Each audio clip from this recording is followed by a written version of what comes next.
All right, Courtney, take it away. Awesome. Thank you. Hey guys, happy January. I was gonna say happy new year, but now we're like a month into 2021, so we're past that. But it's good to see your faces. We are super excited this year to be planning out our Women in Business event. You'll notice we changed up the name just a little bit to make it more reflective of what we're doing.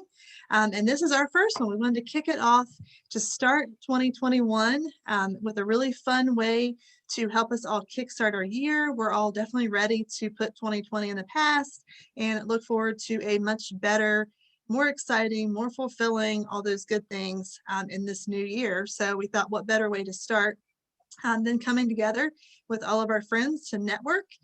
We would ask that if you have a camera, if you would turn that on so that we can do a little bit of networking before we get started.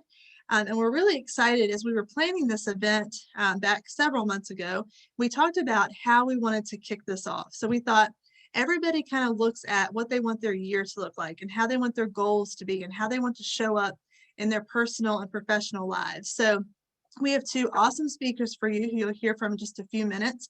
One of them is Danny Almerode, who is a fitness coach with 3XF Fitness in Stanton and Fishersville. And I can attest she is wonderful. And I wouldn't say that just because she's sitting here. I've told lots of people that. And she is really fantastic. She has an educational background as well. And so she's going to talk to us about setting goals intentionally. And then we'll hear from Amy Rose, who is on our chamber board and is also head of the communications department over at Augusta Health. So she's been a very, very busy lady for the last, year or so. And she's going to talk to us about branding and personal branding and showing up as yourself this year. So we're really excited to hear from both of them. We really appreciate their time. But first, I'm going to let Kim go around so we can all introduce ourselves to get started. All right, awesome. I apologize. I am working remotely today from my house, so my kids are not being quiet, so I apologize. But to go ahead and get started, my name is Kim Wilbur. I'm the Director of Marketing and Events here at the Chamber, so happy to help you all with anything, communications, marketing, website, anything I can do to help. One thing we're going to do is go around and introduce, and I'll just call on you if you want to let us know your name, where you're from, what business you're from, and then also, since we're talking about goals, let's just go ahead and say one goal that you want to do for 2021. So that could be personal, professional, whatever you prefer. I would say my goal for 21 is to slow down, which I know sounds kind of crazy because everything's kind of slowed down a little bit, but just to be more intentional about what I'm involved in and what I'm doing and things like that, to be more intentional and more focused, I guess. So then I'm going to go ahead and let Shasta introduce herself. Hi guys, I am Shasta Weeks and I am the Director of Operations here at the Chamber of Commerce. And so I handle all of the accounts payable, membership management, anything like that. And I guess one of my goals for this year is to just get back focused in school and get back into, I usually do 2 classes a semester and I've had to take some time off. So I really want to get my classes going and focus on getting back to my degree. Awesome, thanks. All right, Holly, if you want to unmute and introduce yourself. Hey, good afternoon, everybody. I'm Holly Thorne. I'm Director of Marketing for F&M Bank. So we're based in Timberville, but we're all up and down the 81 corridor in Rockingham County, Shenandoah County, and of course, Augusta County. We just announced this morning that we'll be branching into Waynesboro, so we're really excited about that. Yeah, and I'm glad to be a part of this. In the past, in the before times, it wasn't as easy to kind of get around because we're so spread apart. So this is much easier, and I'm working from home. But I think I will kind of reiterate what you said, Kim, about being intentional and being mindful. That is such a big term that's thrown around these days, but I'm really trying to focus on mindfully doing things and paying attention to what I'm doing rather than just reacting and doing things. So that's my personal and professional goal. Awesome. Thanks, Holly. All right, Kathy, if you want to unmute and introduce yourself. I'm Kathy Johnson with Murder is a Game. And I guess what I'm really hoping to do this year is somewhat the same as the rest of you. It's slowing down, but in my case, it's because I have no balance. And in order for me to get back to doing mysteries, I'd like to be doing it without a cane. I'd like to be doing it with a cane and not falling down. So I move too quickly. I forget, I get caught up in the movement and I move and fall down. And generally it's just a sit down, but it's not any fun if I have to get people to get me up. So anyway, I want to slow down and be more intentional with my walking and my thinking. I am Awesome. going to give a little plug here for Kathy though, because we're not going to let her slow down too much. Our next big women's event, and you guys will see information about this, but it's going to be a murder mystery that she's writing for us, and that'll be held, I think we decided June.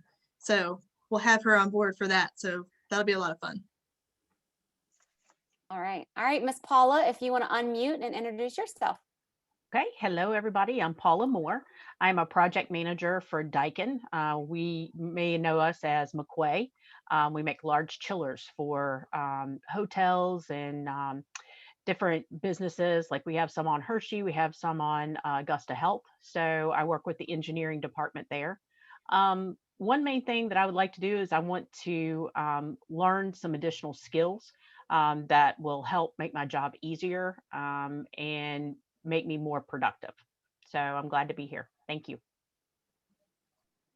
Great goal. Love it.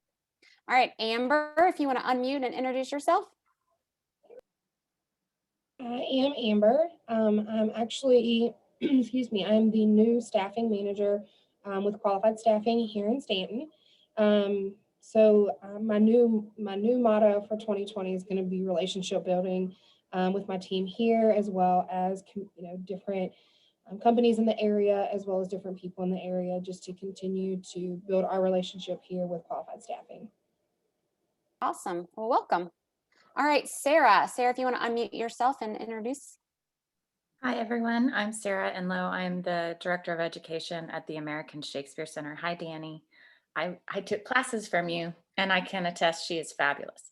I think that my goal for 2021 is going to be to stand up for what is right and stand against any injustice that I see at work or out in the community.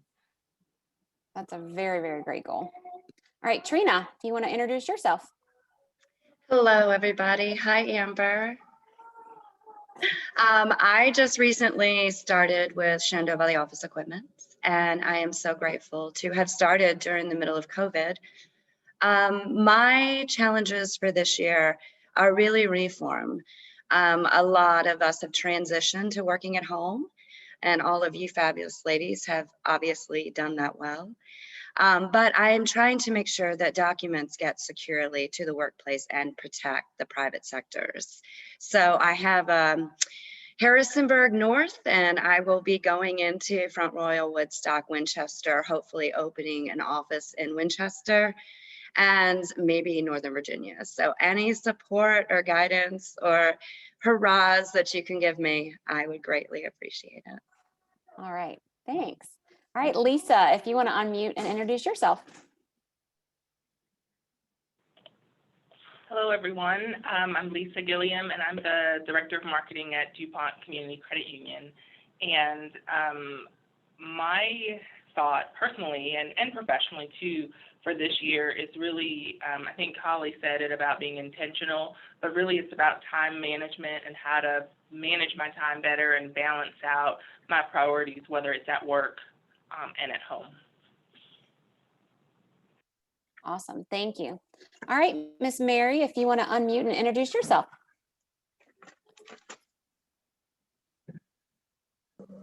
Okay, couldn't figure that out, even though this is like the 50th Zoom I've been on. Everybody, so I'm Mary P. I'm with F&M Bank. I'm the Business Deposit Services Officer. And I'd have to say I'd follow along with what Lisa said too, is finding that sweet spot, that balance between work and life. And also just being kinder to myself with my accomplishments and not always being so rough to say, I should do more and I should do more and I should do more, but actually appreciate things that I've done for myself. And so being kinder is part of that whole life work balance. That's where Yeah, absolutely. All right, great. So Renee, if you want to unmute and introduce yourself. Hello, everybody. How are you? I'm Renee Hartless, and I work with F&M Bank as well, and I am the Business Relationship Officer. And I think that one of my goals for this year is just to give myself some grace and realize that I can't do everything all the time right now, and to kind of focus on my time management as well, I believe, and just being able to balance between work and home. Grace is a perfect word for this year.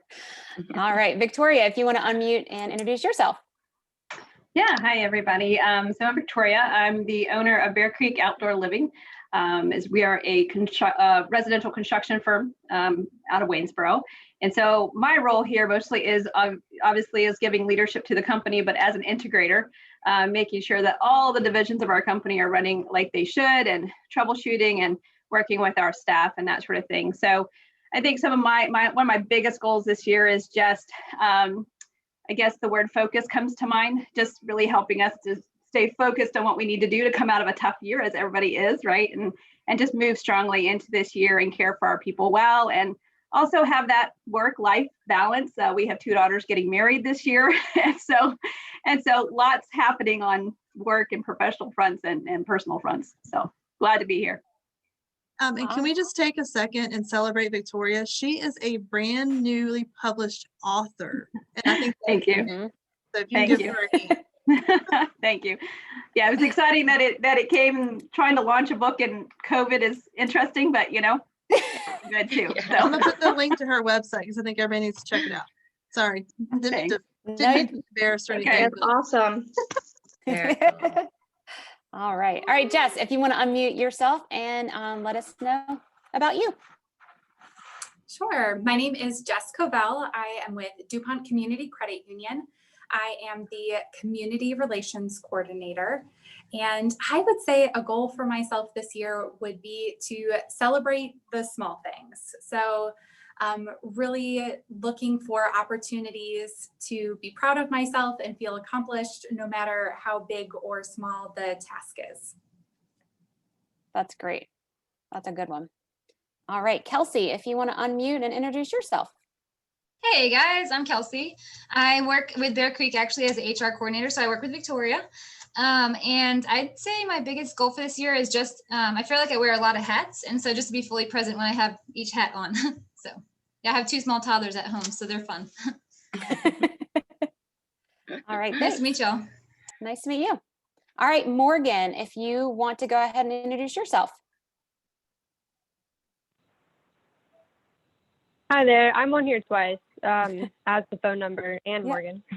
I don't have a camera on my computer, but my name is Morgan. I am the marketing manager at Macedon Resort, and one of my goals this year is to, personal, ride my bike more, but professionally, just try and be the best leader I can be. I have half of my team is brand new to the company, and half of us are working from home and half of us are working in the office, and so it gets tough trying to help lead them in the right direction when I'm not actually there to connect with them. So. Awesome. Thank you. Welcome. All right. Last but certainly not least, Heather, if you want to unmute and introduce yourself. Hi, my name is Heather Hopkins, and I am currently launching my own business. So I suppose you would say that's my major goal for this year, and determined to do this so that I can sort of set the terms for life as I, come to get used to it in the past year. Similar to most of you, the work-life balance and finding a way to be present in my career as well as being present in my personal life. Okay, great. That's awesome. All right. Thank you all so much. I'm going to go ahead and turn it over to Danny, who is going to share our screen and kick it off. All right, so first I just have to say, like, when you all were sharing your goals for this year, I got chill bumps. Um, because it is so incredibly inspiring to be surrounded with women who have so many of the same goals for the year, the work-life balance. And if any of you master that in this year, I expect you to share that with me. Because, the work-life balance is a constant, especially for women in business who want to accomplish big things. So we're just, you all are amazing. Thank you for having me today. And, Courtney and Sarah, thank you for the shout out. Everyone else, they're complete lies. I'm a really, really mean coach, and usually I make them use a heavier weight than what they want to use.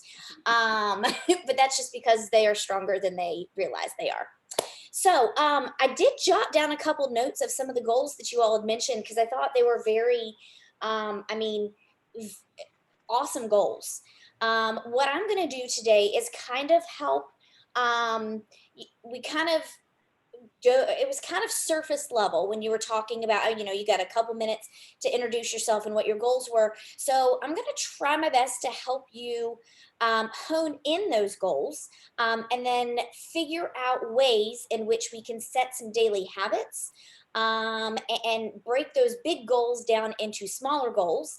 So therefore, and I wrote it down, but celebrating even the small wins. So we're going to talk about how to take that big goal, break it down into smaller goals, so then we can celebrate, throughout the whole entire process. So let me go ahead and share my screen.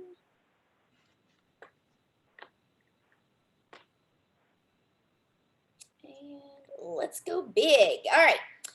So, setting and reaching your goals in 2021.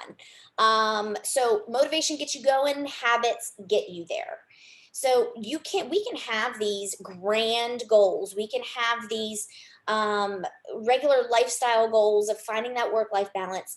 But it's more about finding the habits in which you can start to implement that help you get there. And it's typical, to January of a new year. I'm sure you all are well familiar, 80% of New Year's resolutions and goals set when we talk about New Year's resolutions fail. One of the main reasons is lack of finding a plan to get there, kind of setting those habits, and then B, the accountability side of things. And I think right now on your screen, you have a large number of women who we share a lot of the same goals. And so we can hold each other accountable in this process. So the biggest thing is we've already gone over this, what you want to accomplish in 2021. And some of those are long-term goals and some of them are short-term goals. Kim had mentioned she just wants to slow down and be more intentional. And I also heard a few times, be more intentional and be present in all the different hats. And I think, and I wrote down, I cannot remember, Kelsey, being present and wearing all the million different hats that you wear, that's huge. So first of all, you got to determine if your goal that you're setting for yourself is something that's short-term or long-term. Is this something that you want to accomplish? Building in the process, I think, Heather launching a new business, she's going to have multiple short-term goals, and then she's going to have a big long-term goal of running a successful business. So breaking things down, breaking those goals down is very, very important.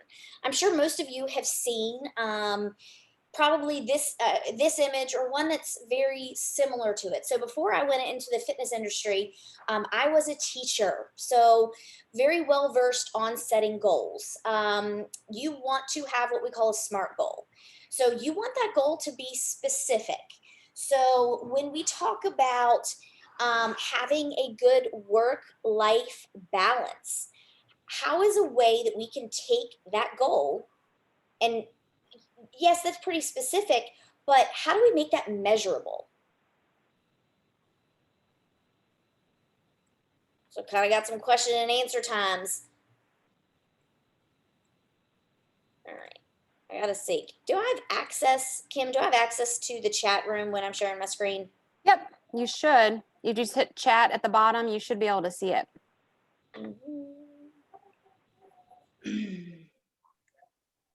Let's see. Can you tell it's amazingly enough, I have not been on Zoom in a couple weeks, and now it's like I am. Yeah, so I'm not seeing the chat room. Does somebody want to share what they were thinking about on a way to make that something more measurable? I want this to kind of be interactive, so that way I don't force anybody to go to sleep on me. Yeah, you guys can feel free to unmute. You don't have to use the chat if you want to. Feel free to just go ahead and unmute.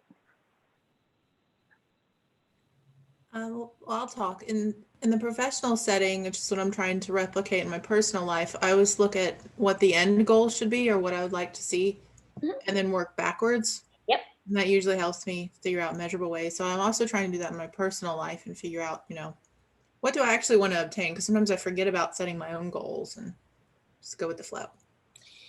Yeah, I mean, I think all too oftentimes, and unfortunately, I think that's us as women and how some of us are wired, that we put our goals and our needs on the back burner, whether it's to support our spouse, to support our kids. So definitely being intentional with finding something specific to you, whether it's personal or professional. And I love the idea of moving backwards. So that's when I meet with nutrition clients or fitness clients, athletes, and we talk about what is your end all goal, and that typically is a long-term goal, whether it's losing 100 pounds. And then we work backwards from there. So I have a client who wants to lose 100 pounds. Well, we've got to set smaller goals to measure progress throughout the time. Because if you're not actually able to see your progress over that time frame, I don't know about you, but it gets frustrating. You also have to, when you're setting those short-term goals, the purpose of those is also to make sure you're on the right track, A, and B, sometimes you have to change tracks. So if you set a goal for a better work-life balance, and initially like, okay, so this means that when I get home at 5 p.m., I am giving the first 2 hours of my day at home to my family. I'm going to have my phone on silent. My phone is going to be charging in my bedroom. Me personally, that's what I do. When I get home, when my kids are getting home from school, I put my phone in the bedroom and they get the first 2 hours of my evening at home to better help find that work-life balance. And I keep telling myself that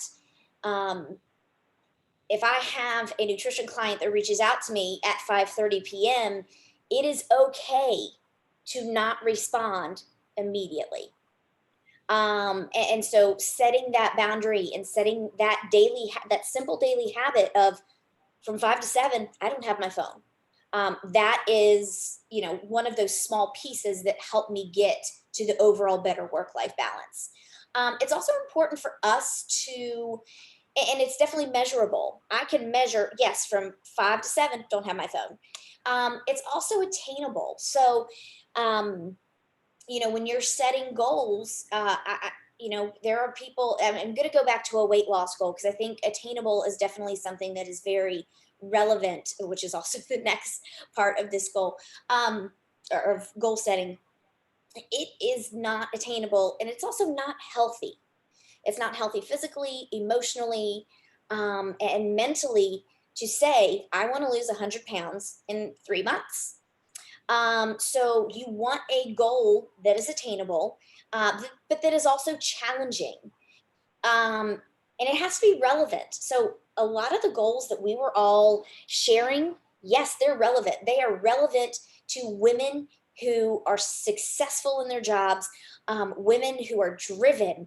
It is I'm going out on a limb. Most of us have families. So being able to slow down, to find balance, to be mindful and be the best leader when we're at work, and then be the best leader when we're at home. So that way all of our different worlds get the best of us. However, one thing I do want to kind of throw in there, your work life gets the best of you, your home life gets the best of you. We also need to be very intentional to set aside time for us. Setting aside time for you, typically when you're in this goal setting process, usually starts with taking time to assess, to figure out these goals. Okay, is it a long term? Is it a short term? And that kind of goes long term, short term goes along with the time bound aspect of it. And in that you time, it is also, especially if you're somebody who's trying to find their work life balance, maybe it means you plan out your day, and in that plan, you get 30 minutes a day for you, whether it's listening to podcasts on leadership skills, whether it's listening to podcasts or doing research on, I'm looking at some of the notes I wrote down to be able to give specific examples, but time management, whether it's you start to invest in a book study where we're talking about honing in on our strengths as women, women in business. So setting that time aside for you is really going to allow you to be the best version of yourself at work as well as at home. So I didn't have that scripted out in this, but it's very important for all of us to hear. So going in, okay. So how do we get there? So we set these goals, have better time management. So this is where we have a lot of holdup sometimes. The holdup of, and I think this is also a main reason why sometimes, most of the time, New Year's resolutions fail. We think we know how to get there. So yes, finding better work-life balance. We got to create a plan. Maybe that plan is setting down and mapping out your day. Maybe that plan is getting a calendar and you timeline things out. And part of that timeline might mean that 30 minutes that you take when you wake up in the morning and do some Facebook scrolling or Instagram scrolling. Maybe that's time you use for a gratitude journal, you use for a reflection journal, reflecting on the day before, reflecting on what you're going to accomplish that day. And this is another hang up is we have to identify these habits that we can change. And the questions I usually ask my clients is, what do you want to change? You all have identified that already. Now it's, what are you willing to do to get that goal?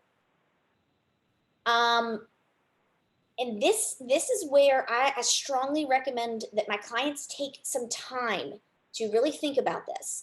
Are you willing to put your phone down for 2 hours in the evening when you get home? Yeah, it's not, trust me, it is not easy. I'm somebody who likes the feeling of somebody needing me, somebody, taking the time to reach out to me to ask a question. That's flattering to me. But it's not always in my best interest for my mental, emotional, and physical health to attend to other people when I need to be attending to myself or my family or different tasks at work. So taking inventory on what you're willing to do to reach that goal.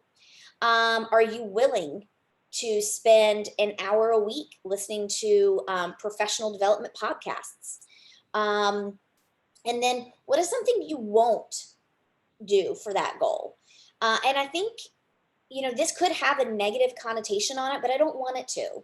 I'm going to go back to a nutrition example. I have somebody who wants to lose weight, but they don't want to completely give up snacks or sweets. They have a sweet tooth. And so when you identify what you won't do, then you're able to kind of tweak, all right, so maybe I won't do this, but maybe I am willing to forego having dessert after lunch and dinner and just go with having dessert after dinner. So those are questions you definitely need to be asking yourself. Next, this kind of smack when I read about this when I was doing my precision nutrition training.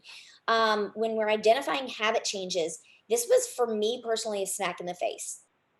How ready are you to do this task? And being able to, and I like to do, a scale. 1 being, nope, I'm not ready to do this. 10 being, yeah, we're starting right now. The next, how willing are you? So like we talked about before, am I willing to give up sweets when I know that is my my crux? That's what I rely on. Am I willing to take the time out of my business day to work on professional and personal development? And then are you able? So there are things that you might want to do that you may not be able to do right now. So starting a business, going back to Heather, there probably are going to be things that she will not be able to do because there are not enough hours in the day. But what I do recommend is being able to, like, when you get to that question, what are you able to do? I really hope that you are always able to have some time for you, whether it's 10 minutes. I'm reading a book, Untamed by Glennon Doyle.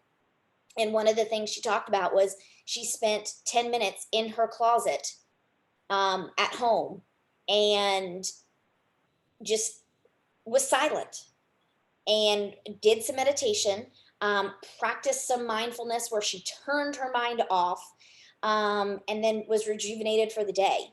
So, are you able to do that, or are you definitely not willing to sit in a closet? I mean, I know I'm not. Technically, I don't have enough room in my closet because I have a shoe problem, which Courtney can attest to. And then taking inventory of those, ready, willing, and able. So you can come up with 6 different habits that you want to change. And then once you come up with those habits, I recommend going through, okay, how ready are you to do the task? How willing, and are you able? And go from there.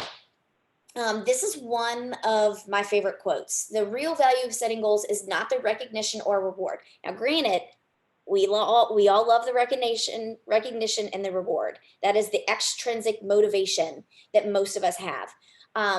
But it's really important that we take time to focus on the internal motivation, thinking about the person that we become when we find that discipline, courage, and commitment to achieve them. And then lastly, I just have my contact information here because I'm going to open up the door for some questions now. What questions do you have? I don't really have a question, but I was just going to comment talking about, are you ready, willing, and able? I think that also goes back to, is that goal attainable? So if you're not ready, willing, and able, that goal's never going to be attainable no matter what you do, because you have to be ready. It can't necessarily be, you're not going to make real change unless you yourself are ready to do it. You're not ever going to do it because somebody else tells you you have to or that you should. So I thought that was really good the way that worked in with those SMART goals. So one thing that I do, thank you, Courtney. And one thing that I focus on, and sometimes it's easier than others. I'm just now seeing everybody's chat, so I'll chime into the chat shortly. I'm losing my train of thought. Attainable. Courtney had mentioned. Oh, so one of the things when I meet with either nutrition clients or fitness clients, when I get their background, what have they done in the past? What do they want to see changed? And then I really don't like to lay out and say, I need you to do this, this, and this. Because quite frankly, even though I'm the professional in that situation, I have to create buy-in. And if I don't help create buy-in by communicate or collaborating with my clients, they won't buy in. They're not going to see the importance of these daily habits that we need to start implementing to help us reach our goals. Does that make sense? Thank you so much, Danny. That was great. I think we all got a lot of bullet points that we have written down of things we want to set our goals for this year and do. So thank you so much. Sure. Thank you for having me. Yeah. All right. Now I'm going to turn it over to our fantastic Miss Amy Rose, who's going to take it from here. Hey, all right. Thank you so much. And likewise, thank you for having me here as well. So I love this discussion, and I echo what Danny said in terms of just being really grateful to be here with a group of women that share so much in common, and we don't even know each other, which is great. I too have similar goals. I think we all have them. And I think looking at this notion of being intentional and fully present and how we can integrate that in our personal and professional lives a little bit kind of leads into where we're going to go with my section today, which is leveraging your personal brand. So I'm going to share my screen.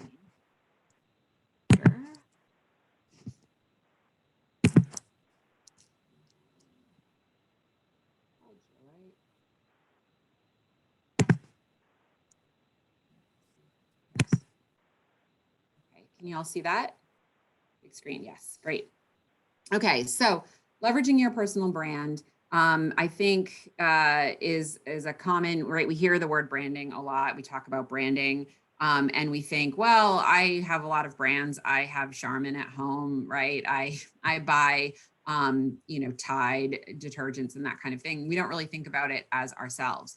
But a lot of what everyone had said when we did our introductions is very much about your personal brand, right? What are your goals? You want to get your degree, you want to ride a bike more, you have all of these kinds of things. How does all of that kind of mash together? So I think the first thing is answering the question about what is a brand really? Is it just products? And I look at everything. I come from decades of consumer marketing and brand positioning and brand reputation management and that kind of thing. But I look at it as everybody is a consumer and everything we do is a consumer. So in looking at these icons, if you will, I'm going to call them icons for now, they are brands, but they represent something more, right? So when you see the Nike swoosh, that should conjure an image for you, right? Like a feeling that evokes something, right? Like get off your ass, get out there and do something. Yeah. And so all of these things are promises, right? And there's an expectation that is associated with them when you see each of those things. I am not an Apple, I'm not an iPhone, but for those of you that have iPhones, right, there's an expectation. You see Apple, you know what you're going to get, right? Dove, there's a promise there of authenticity and that sort of thing. When I was at Ogilvy, we represented the parent company for Dove, who also represented Axe for men. And at the time, it was a massive faux pas because the Axe for Men campaigns were all about these sexy men and these beautiful women and all of this kind of alluring thing, right? Which completely flew in the face of the campaign for real beauty that Dove was doing, and it was the same company. So that was a very off-brand moment for them, and it affected their reputation. And ultimately, the way that we need to look at what a brand is when about a person or about any of these entities is what your reputation is, what your brand is, what people say about you when you're not in the room. And if you think about that, it sort of guides everything about what we do in our daily lives, what we put out there of ourselves. And I bet that it impacts you when you go to the store and you look for what you're going to buy. There's an expectation that comes there from a reputation, either from an experience or from an influence from somebody else that you may have heard about that brand about. It works with people as well, right? Everybody knows Martha. Martha is a brand, right? And I would say, and it was interesting in listening to y'all talking about over this whole past weird COVID year, right? We've transitioned, we've changed jobs. I did. We've worked from home. We've learned new skills to cope and to survive and succeed and balance everything. And if you think about that a lot of that is about reinventing yourself and managing to stay ahead. And I keep going back to survival because some of the past 9 months has felt like nothing more than just basic survival. And I too have small kids at home and went through all of that as well. So, and I think when you look at someone like Martha, right, there was an awful lot of reinventing that she did as well. And so the way that I sort of look at your personal brand is there's these triangle, right? These 3 different sides. So who you are as a person is one component of it. Your unique qualities, like what is special about what you bring to the table. And then professionally, what is the value that you bring to an organization or to a position or to a role? And oftentimes it's not just defined by what your title is or what your previous job has been. There's a lot more to us, the tapestry that we are as humans that fall outside of the rigidity of the lines defined by a particular role that you may have held somewhere. You bring additional skills and qualities and values to every position. So the center of all of this being your brand is you have beliefs about yourself or what you believe in or your convictions, what you stand for, how you approach your life, and your promise to yourself to be authentic. And the promise that you give other people when you are putting that part of yourself out there, when you're leading with that first foot, because all of that is your story. So I think when all of these things come together, it creates what I would call your personal brand. And that really is, it's reflective. We talked about reputation. If you look at this picture, this perception, point of perception, I mean, how many of you, rhetorical question, see the man sitting on top of a roof, right? And how many see it as like this guy kind of sitting up on an inside corner of a wall? Guaranteed, there's a chunk of you who saw it one way and a chunk of you saw it the other way. And the longer you look at it, you'll get to see it the other way. You'll change that perception. Which one is real? They're both real, right? It depends on how you are looking at it. And it depends on what is being projected and how it's being received. So it really is a two-way street. And where you can have the power to really shape that in the way that you want to guide that reputation for you of what your personal brand is, what that perception is of you. Part of that is just your visual image, what you put out there about yourself.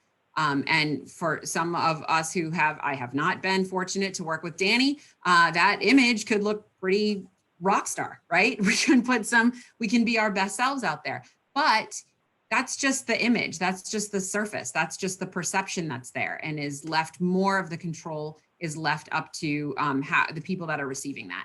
So what I think matters a lot more than that is the authenticity behind it.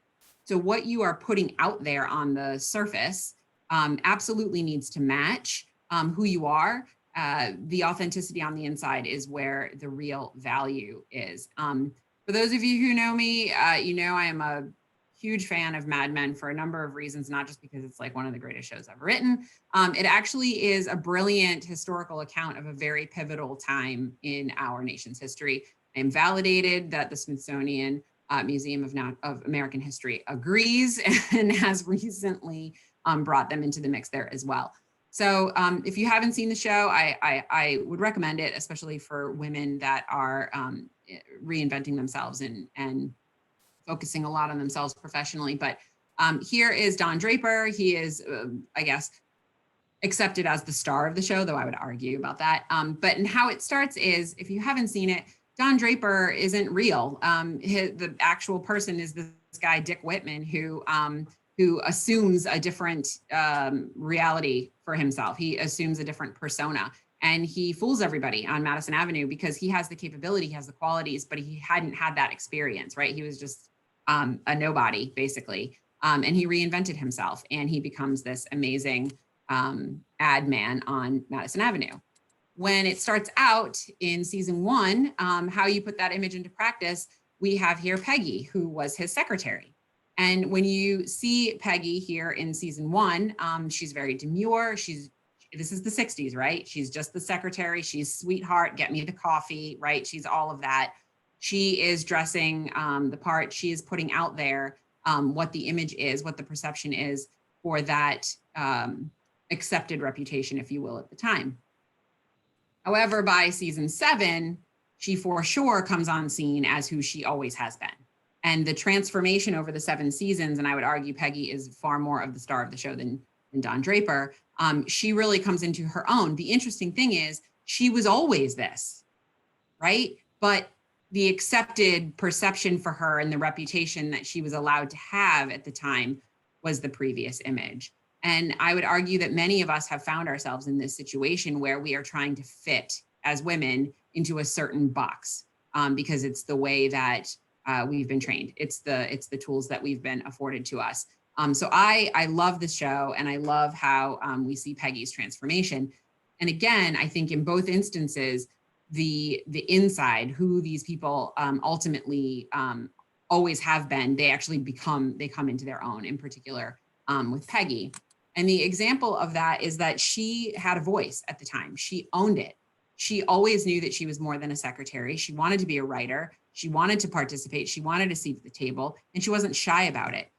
How she goes about doing that and bringing that forward, you know, it was good. She had an advocate. I think that we should all look for advocates in our professional life. If you can have somebody that can advocate for you, that's fantastic. But it's not enough to rely on other people to advocate for us. We as women in particular do have to find our voice, and it's hard, right? Because when we want to advocate for ourselves or promote ourselves, it's tricky. For men, you know, you can come out and say how amazing you are, and a woman, you're like, oh, what a bitch, like, right? She's conceited and whatever. So it's really important that you define what your purpose is and what your value is and what you bring to the world, and you present it in everything you do and everything that you say. It has to match the notion, again, that we were talking about during introductions and being fully present and integrating that balance and everything. I think that this is really, I look at 2021 as a year to really own who you are and to really embrace that and find that authenticity. And then make sure, you know, actions speak louder than words. So everything that you are doing, whether you're on the job or not, if you're in the grocery store, you're interacting with people. We're all members of the community. If I run into Kim at Martin's, she has the right to expect she's going to get the same Amy that she got, you know, in a chamber meeting a week ago, or, you know, at a happy hour somewhere. Because if I'm being my authentic self, that's very on brand for me to say, hey, Kim, like, how are the kids? How are you feeling? Because that's how I genuinely am. And so when you start to tie all of those things together, and you can lead with that authenticity and that purpose in all of the different facets and arenas of your life, it'll just be that balance, I think, will be a lot easier to achieve, because it just will be who you are and what you're putting out there. So living the brand is the sum total of how someone perceives a particular organization or person. Branding is about shaping that perception. So Ashley Friedland, he's the CEO and founder of the Guild Networking app, very influential figure in digital marketing. It's all about getting people to trust you, getting your audience to trust you, and if you get that trust, then you get that reputation. It works, I think, for personal brands. It works for consumer brands. It just works, right? And if you think about that, influencers, if Kim tells me, I'm picking on Kim because I can see her on my little square. If Kim tells me, hey, you really got to go to Blue Point Seafood. It's amazing. It's so good. I trust Kim. Okay, I'm going to give it a try, versus me just seeing, and here I am in marketing, versus me seeing a commercial to come for Blue Point and having Blue Point tell me how amazing it is and how good it is. Well, I don't really care. Of course, they're going to tell me that. But Kim, I trust Kim because she's authentic. She says hi to me at the grocery store, etc. She had a good experience. I'm going to listen to that. And so that's what you want to be doing, is with all of the people that you come into contact with, having those people trust you and what you bring to the table. So 3 critical rules here. If you take nothing else away, I think these are the most valuable pieces out of here. Is you want to protect and preserve your authenticity, because that is tied directly to your reputation. And that will be what people say about you when you're not in the room. That's your lead foot, whether you're there or not. And then to promote yourself, right? You don't want to, again, have a voice and not be afraid to advocate for yourself and to promote yourself. Say what your experiences are, what your value is, what you bring to the table. And then the really important part, and I think it's so poignant right now in terms of like everything that's gone on in the world with COVID and how we've all been transitioning, is to be willing and ready to evolve. I think a number of us have had to do that recently. And I've done that several times in my career. I started out in cable television at Discovery, and And then with Animal Planet, and then I worked internationally. And then I left that. I went to a staffing agency and worked staffing for creatives and totally got steeped in project management for creative development and design work, and then ended up at an agency and got into marketing, right? And so I've reinvented myself so many times. And I think that you can gain so much out of that just in terms of personal reward and satisfaction, in addition to just professional success. So I would say this is an important protect, promote, and evolve. And then just to give some fun, Courtney had asked me, how can we help our community of amazing women leverage their personal brand, like on social media and in all these different ways? So I thought of donuts, right? Because donuts are great. And I like this example because it helps us to know when we're saying that everything we do, what we put out there, we want it to be consistent. And having a personal life that is played out online right now is totally the normal, right? And it just is. And so how am I going to be authentic and just be me in all of these different platforms? So if we just take donuts for an example, the quick and dirty on how you use social media channels appropriately, because you want people to know that you know how to do this appropriately. Twitter is about news. That's how I'm eating the donut. Facebook is all about experiential. There's friends there. It's what about eating the donut? Okay, I enjoy it. They're yummy. Instagram is visual. It's a visual platform. It's a picture of you doing it. Similarly with YouTube, which is the largest search engine, really. It's second most searched behind Google itself. Watching me eat this donut. And then LinkedIn, very important. My skills include donut eating. So how you're using these things, and it's important that you're using them correctly. You don't want to use Facebook, for an example, LinkedIn, for an example, to put, pictures of your kids and how much fun you had at grandma's on Sunday. It doesn't fit. And you won't be as respected as you could be there. So how does it look on one of these? I just picked Instagram. How does it look when you have something that's kind of on brand? So this is Michigan, totally non sequitur to the topic of professional development. But I like it as a slide. There's a post pandemic or during pandemic and then pre. Everything, it sort of gives you a flavor and a spirit, right? There's everything about it just feels like it all hangs together pretty well. And I thought this was a great visual way to demonstrate what we're talking about that level of cohesion about what you're putting out there in the world.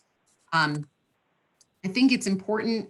LinkedIn is very important for your professional endeavors online. So there's a quick slide here with, a couple really key top lines for how your profile should be out there. Everybody knows Sarah Blakely, so I picked her as a good one.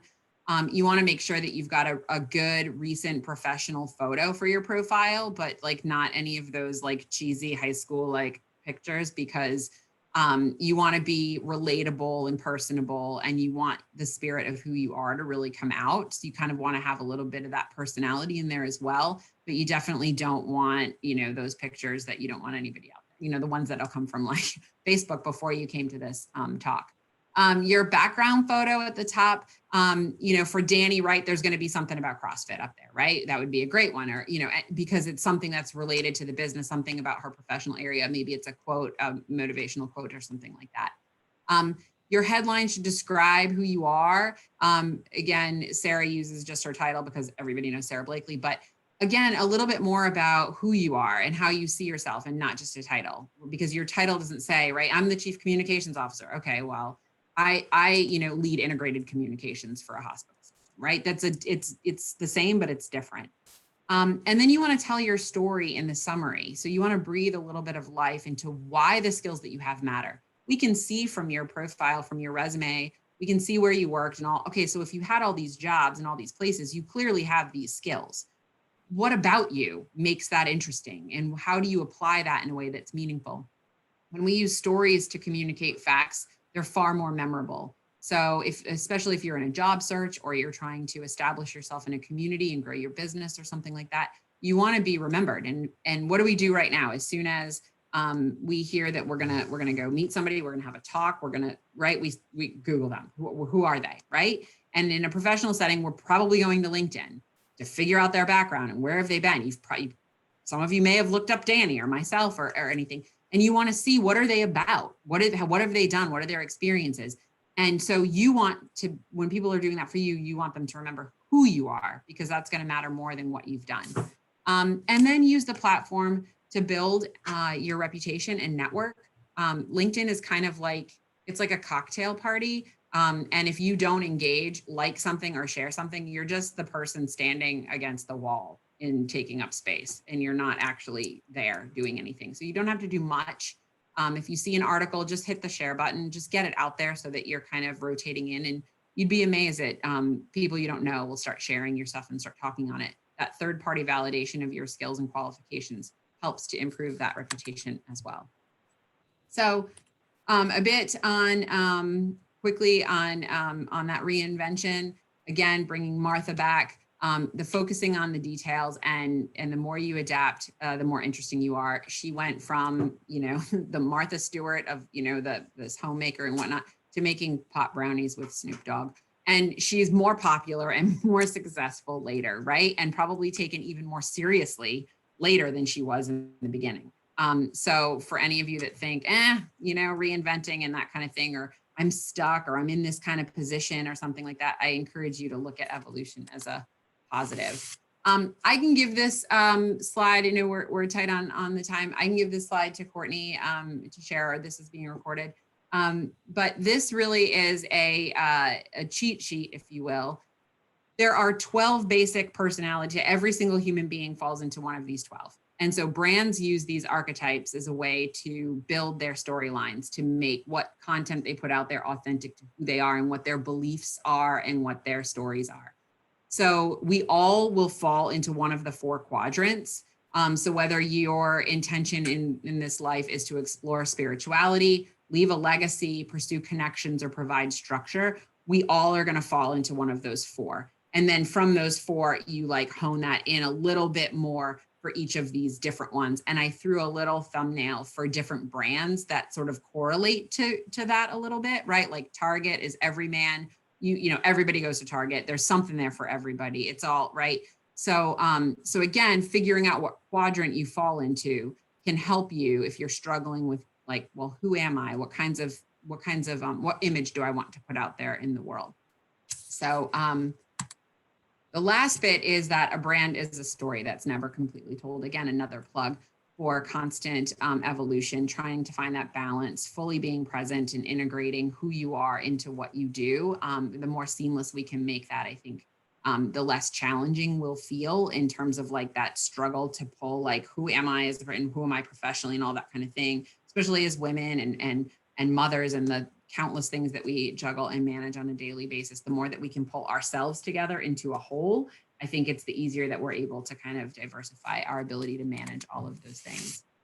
And then the last slide is just some key takeaways. Again, you know, a brand, it's a promise. It's the promise that you put out there, and delivering on that in everything you do every day, finding your purpose, leading with that, set those goals as you went through with Danny, and figure out, you know, what are your goals, what's your purpose, and then deliver on that, right? Be cohesive, create that cohesion about yourself as a personal brand, and live that promise in everything that you do. And don't be afraid to have a voice and to talk about all of these things that mean something to you in some way that just continues to bring the authenticity out about who you are. Because that will shape the perception of you to anybody that you come in contact with. And that perception will define your reputation. So that's it. Try to get it in right at the wire, hopefully. Thank you, Amy. Absolutely.